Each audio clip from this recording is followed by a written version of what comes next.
Hello, everyone. Welcome back to our second session of this challenge.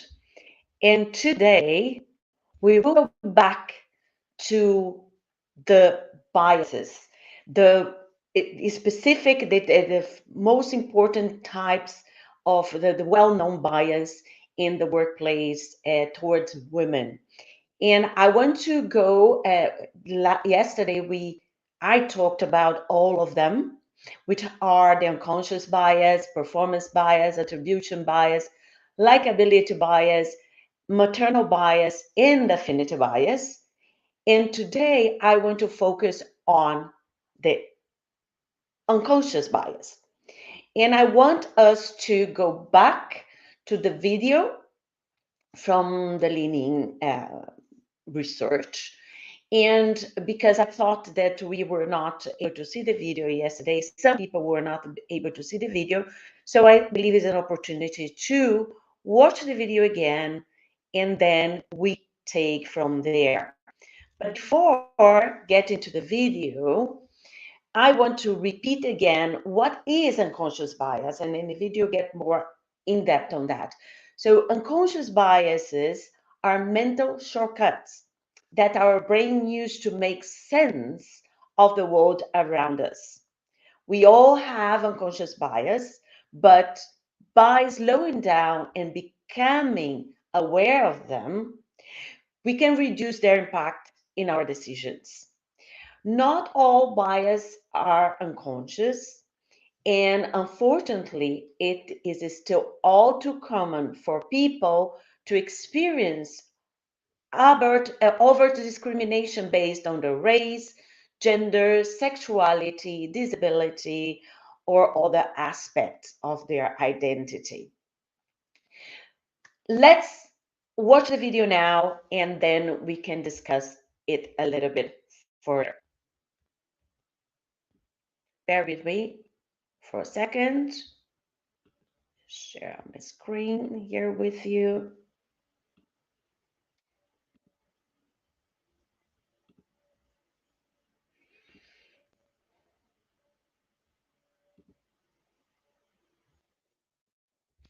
Here we go.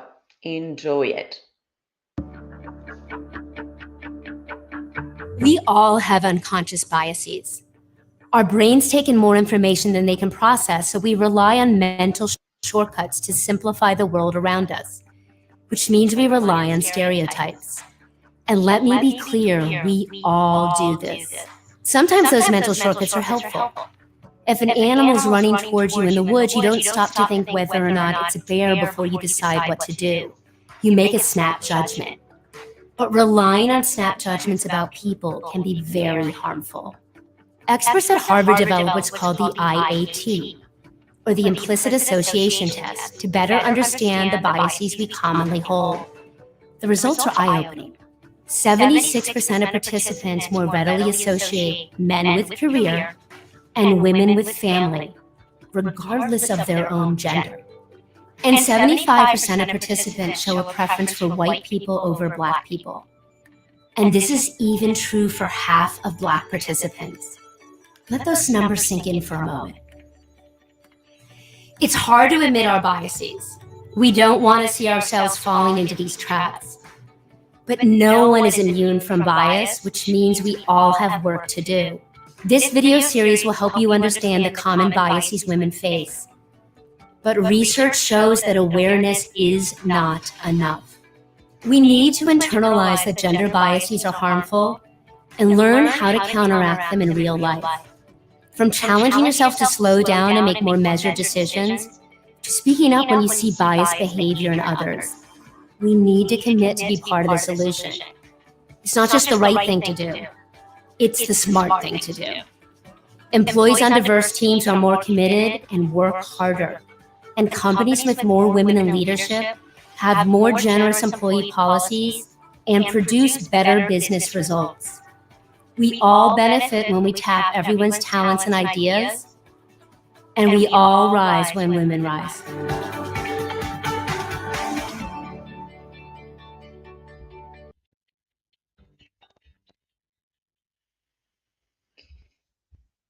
So now you know it's not only um, it requires more than awareness. We need to learn how to take action over those biases. And I think unconscious bias is even one of the most challenging because it's unconscious. So we need to be aware, we need to develop the skills and get the information to be able to not fall into those so often. And before we get to, today, what I want to do with you here today, today, what I want to do with you here is to bring some cases, some hypothetical situations, and where we will talk about what's important that you pay attention to those, and what what are the actions you have to take when you see those situations happening around you. Before we get there, let's do warming up a little bit with some icebreakers. So a couple of questions that I have here for you, and let's see if you do have the answer for those. The first one here is, how many times more often do men interrupt women than other men? And I know these are one of the things that we are sometimes even tired to hear. Oh, again, the same topic. Yes, yes, we have to repeat it because it keeps happening. And while it's happening, it's not helping anybody. Because recently I was giving even a training for senior leaders in the company, and this was one of the things they asked me to support. How can I stop them to being so eager to speak and not allow anybody else to speak? And how can I just speak up and without feeling that I'm being rude, that I'm being like trying to get the attention to myself? Because this is one of the things women feel like, oh, I don't want to feel like that. I want to get all the attention for myself. So, but we have to find ways to break those barriers and really have a voice and build meetings that are more balanced, where everybody else can have a fair of opportunities to speak. So here the answer for this question: almost 3 times more often. And in the video, you heard also what she said, that even in these cases, women interrupt more other women than men.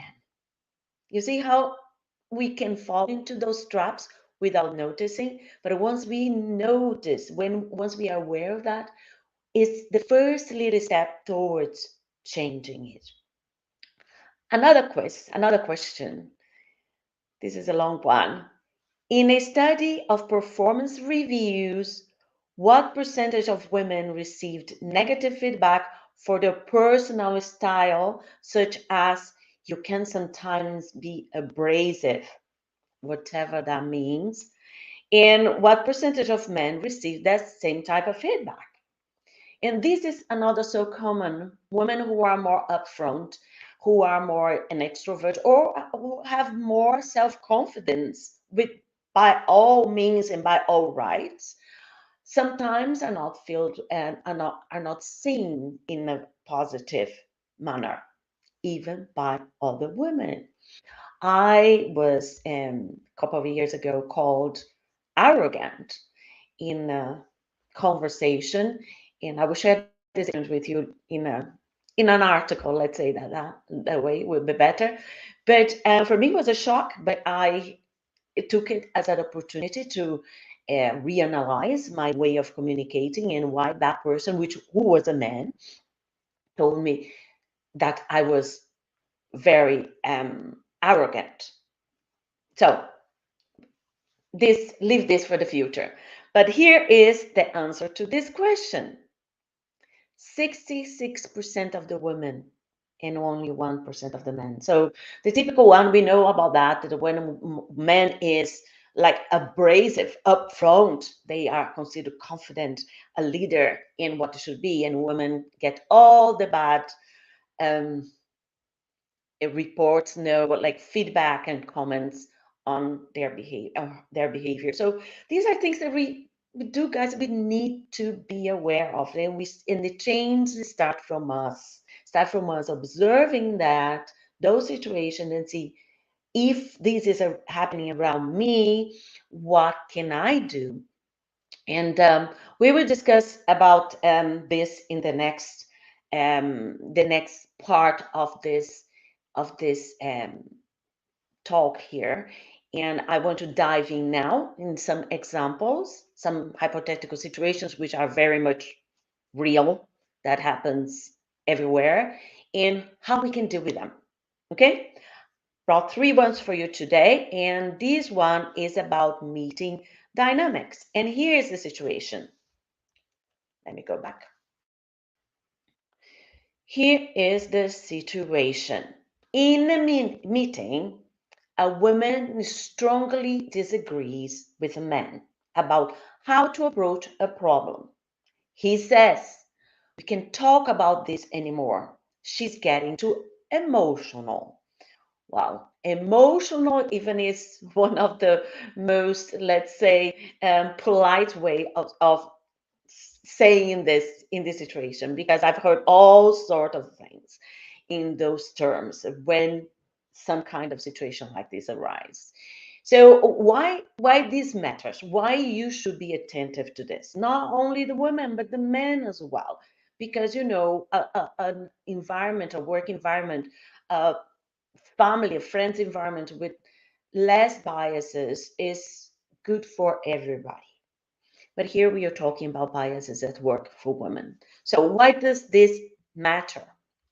Here is what the study says. In a healthy workplace, debates happen all the time and often result in better ideas, clearer strategies, and stronger teams. Shutting down debate can be counterproductive to your company goals.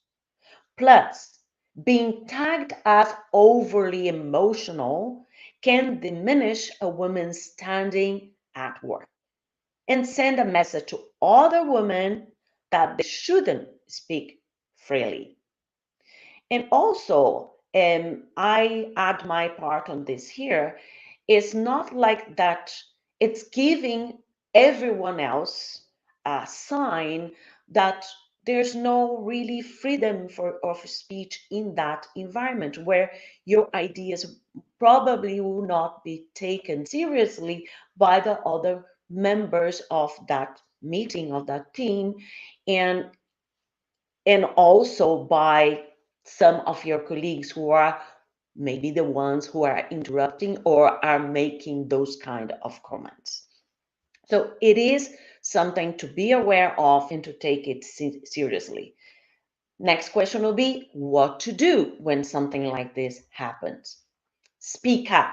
Easy said than done. I know that many women will feel intimidated because most of us don't like confrontation. I think people in general don't like confrontation. And you don't want to create an awkward situation in the meeting. However, you have to find a way to speak up. You can say something to support the woman's point of view. Whether you, man or woman, you can say something to support the woman's point of view. You can say something like, I think, let's put a name, Jane, is making a good point. We should consider it. You can also push back the too emotional comment directly by saying something like, Jane doesn't seem to be emotional to me. Let's keep talking.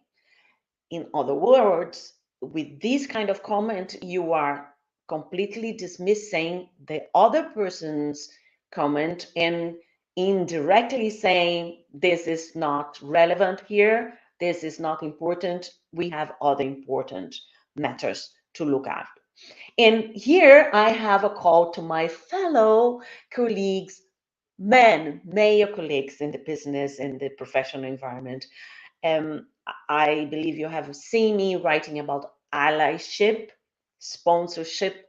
In situations like that, it is more effective, unfortunately, if the if another man is the one who step up and speak up towards supporting that woman who was called more emotional. Because if the meeting dynamics allow another man to say something like this, you can already assume, I'm assuming here, that it is a male dominating environment and dynamic. So if another man step up, it will be easier for him to be heard than another woman. But by all means, I'm not saying to you ladies out there that you are not to speak up. You are to speak up. But I'm saying to the woman, to the men, to be more attentive and to be more supportive towards your women colleague there that's trying to say something, and maybe she's passionate about it,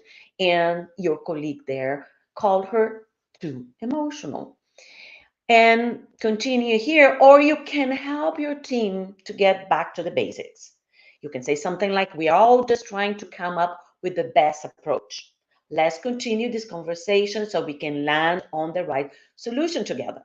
In other words, what we are saying here, this is not the point. This is not the focus now. Whether the person is emotional or not, that is not the point. Let's focus on what matters.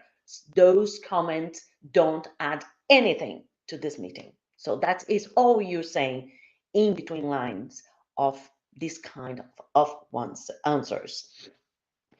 And then you might ask why it happens. It's important to know why situations like this happen, because then you can prevent them to happen. Huh?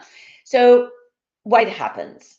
Women tend to be stereotyped as overly emotional, while men tend to be viewed as rational, and therefore more professional and better suited to lead. What a big lie is this, isn't it? This dynamic can cause people to see women with an opinion, especially if she expresses it with conviction and passion, as being overly emotional, while the same view voiced by a man is considered reasonable and passionate. Women of color can face different and more acute variations of this bias, with Black women often labeled as angry and Latinas as fury. Well, ladies, Black ladies, Latinas ladies out there, forget about the labels. Just go and step up and speak up and talk with your passion and with conviction, and everybody else around this meeting and meetings like that. Be supportive and avoid um, these kind of comments that are detrimental to the quality of the meetings, besides being diminishing, disrespectful towards your colleague who is there trying to give her best. Now, one more. Let's go to, give me 1 minute, a next situation. I have a message saying here that's a problem with LinkedIn. I hope you are still watching. So let's see. Okay, that's next one. It is related to reviews and promotions. So that's the topic here. When you are on a team doing performance reviews and you notice that a lot of women get feedback on their speaking style. Well, this one really got into me here because this is my department, and I find this is also something that I hear a lot from my clients and students. And women sometimes feel difficult to express themselves with conviction because of the way of speaking. Of course, there are always ways to improve the way your voice, the way you project your voice, but also there are always a lot of bias with regards to that. And we have to be able to listen beyond the speaking style and really listen to what is said. So why does that matter? Criticisms like this can prevent qualified women from advancing, which hurts both them and your company. Because it's awful when you know that you have maybe some kind of style. Yes, some women have a more, even can say, childish sounding like voices. And I do always recommend to my students and clients, when they feel they have that, there are exercises that you can do, that you can bring a voice more strong, a stronger voice in you. But we all have our style, but you always can improve. And what can you do in those situations? When you notice this pattern, point it out. Explain this is a common bias against women and why it happens, which I will talk in a moment. Suggest that the group focus on the substance of what people say, not their speaking style. Yes, you can always say, as I said before, you can always tell someone, as I tell to my clients, you can improve the projection of your voice. You can improve your tone, your pitch. You can improve how you speak, the pace, to give to present with more conviction, because we know when we speak slower with a deeper voice, that conveys more authority. You can do all of that. However, in the moment in time when this is happening in your meeting or in your encounters, in your presentations, your listening presentation, being aware and listen beyond that. Listen beyond that and listen to the message. And then you can go and talk to your colleague. Give a positive, like a constructive feedback, saying that I believe you would add more, you would come across with more confidence and conviction if you could speak slower, if you could give yourself more breathing space, more pauses, because this is another thing that we all, especially women, when we are nervous, we tend to speak very fast. And when you speak very fast, the pitch of your voice raises. And by having a high pitch, you don't sound so authoritative. So, not authoritative, with authority. And so confident. These are all things we can work. But while in the moment time, the important thing is to bring awareness to you when this is happening in the moment that you're there, and what can you do, the best you can do to support and to improve the situation and to towards positive changes and eradication of those kind of biases. Because in the long term, recommend that your company use standardized criteria for performance reviews, which will reduce subjective opinions. Consider recommending anti-bias training for employees involved in the review process. Very important. When people understand how bias impacts their decision making, they're able to make more objective decisions. Because as we said before, unconscious biases, we all fall into them. And why situations like this happen? It's that we feel like because this person has certain pitch, certain style of voice, you feel like the style of speaking, that you feel like this person is not as competent as another one. Studies show that women often get negative feedback on their speaking style while men do not. We talk about that. If women are confident and assertive, they can be criticized for speaking too loudly or often. I was called arrogant.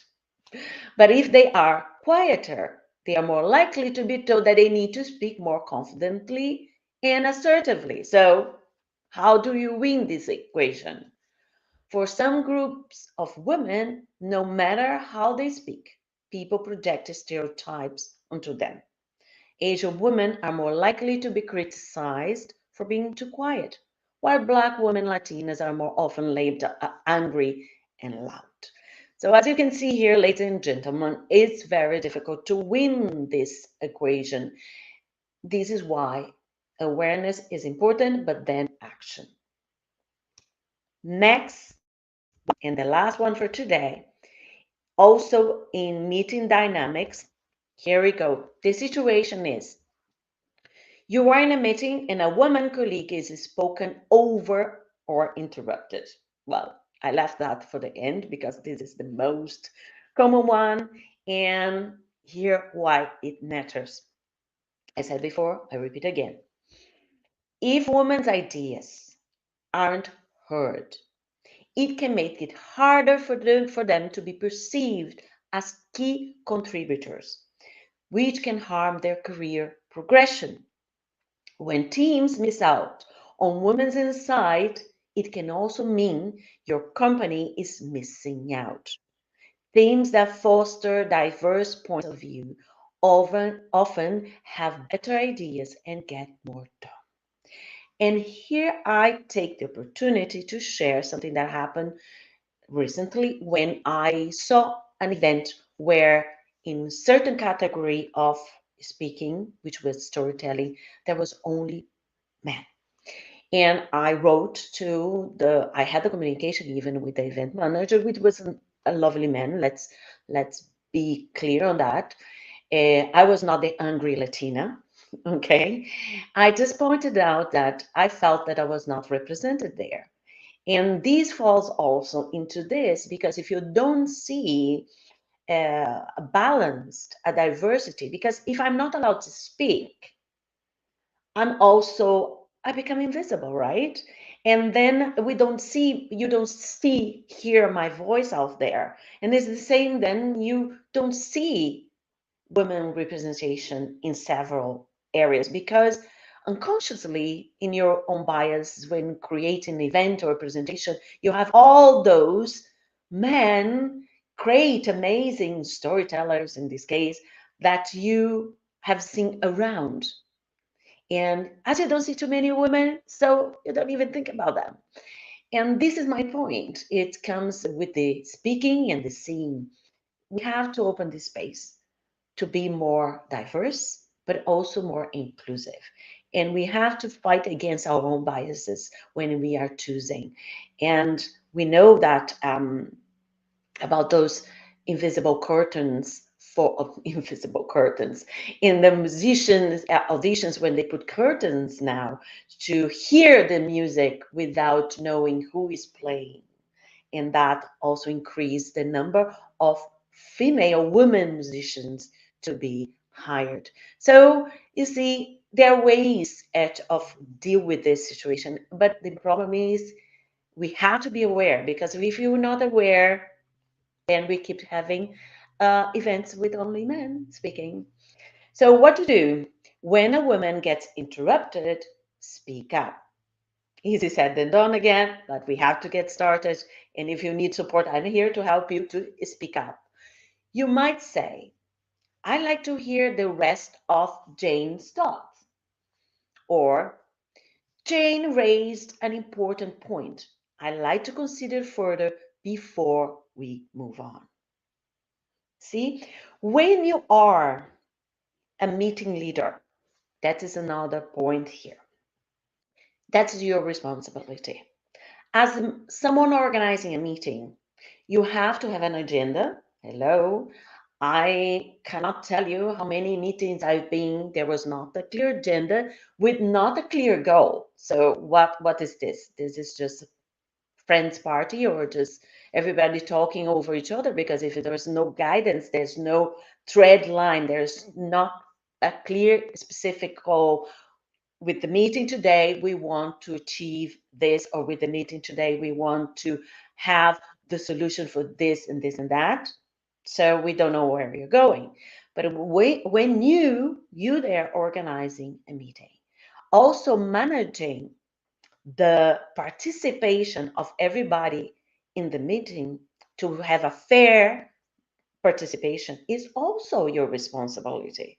And a good way of doing here that I suggest to my clients and students is inform, as we say in the housekeeping, which is when before we start doing anything, we set the stage, we set the expectations, the standards. Then you tell how you will run the meeting. You might run the meeting where you will present a topic, not to be interrupted, and then you leave space for Q&A in the end.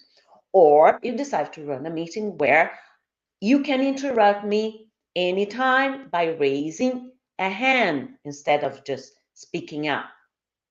Or you can say, you can interrupt me anytime, raise your hands, but please give your view in a way that is relevant to everybody and other ways. So there are many ways you can run your meeting to make sure that it runs effectively and that everybody has their fair share of speaking. And it's important that we have this in mind, because then when someone, let's say that John is the guy that always has something to say, you can easily say to John with no worries and with no bad feelings, saying, John, you had your turn already, allow others to have theirs. He cannot feel offended by that if it was established at the beginning that everybody had to have a fair share. And you can also, if you are the one presenting and you have you have lots of other hands, you can have someone supporting you to balance. To online, what we do, we always have someone and say, this person is going to be, if you want to say something, or write in the chat, and then this person is collecting the questions and will curate those questions to me, and I will try to answer all those questions as much as possible. And the same can be done in a live meeting, having someone there organizing and checking who is the first one, the second one, the third one, who asked the permission for speaking. So there are ways, and we don't need to fall into this situation where there's always only one person speaking and pushing others down or shutting others up, and because it's too eager to speak, and it's not a positive environment anyway.